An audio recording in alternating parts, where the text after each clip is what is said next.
G'day, it's Jamie and welcome to Tantanoola Tigers.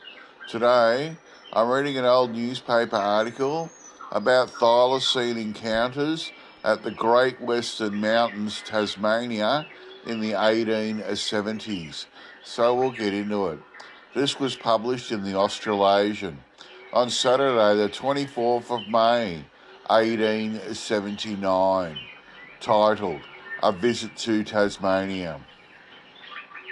The Western Tier is home of a large number of wild animals, conspicuous among which is the Tasmanian tiger, who does not in the least respect resemble his Asiatic namesake, unless it is in the liking for blood.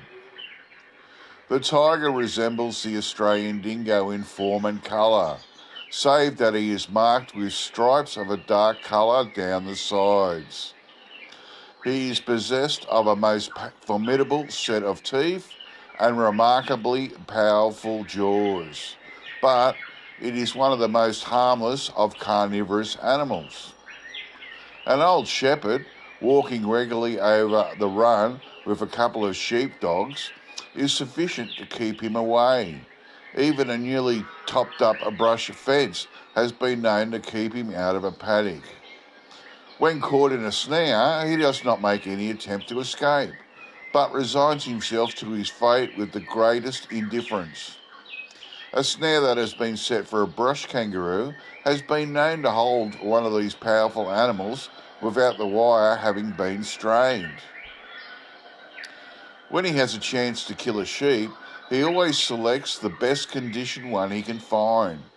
He seizes it by the throat, burying his powerful fangs in the flesh, and, retaining his hold, sucks the blood to the last drop. He never eats the flesh, and only occasionally touches the fat on the brisket and the kidney. He is cowardly, sluggish, unwieldy, and, from some peculiarity in his formation, he cannot turn quickly. If a systematic attempt were made, the tiger soon would be eradicated, but they do so little harm that landowners think it is scarcely worth the trouble. A very different individual is the devil, a fiery, fighting, agile little animal that takes a great deal of killing. The devil sometimes attacks and kills weakly sheep, but as a rule preys on other animals. Tiger cats and wild cats are also plentiful on the end. That's really interesting. This is a very different take on Thylacines, Tasmanian tigers in the day, in the 1870s, because like most people wanted to kill them all because they were harming the sheep.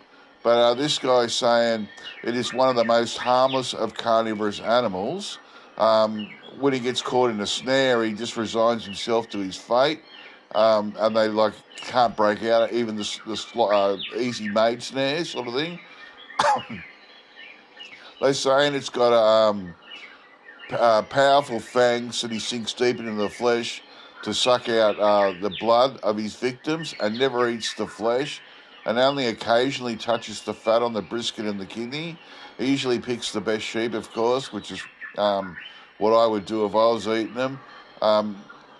They say he's cowardly, sluggish and unwieldy, and they said from some form of peculiarity in his formation, he cannot turn quickly, which is interesting. And then this is a bit that gets me. They says if a systematic attempt were made, the tiger would soon be eradicated, which is real interesting. But then he goes on to say, but they do so little harm, and the landowners think it's scarcely worth the trouble.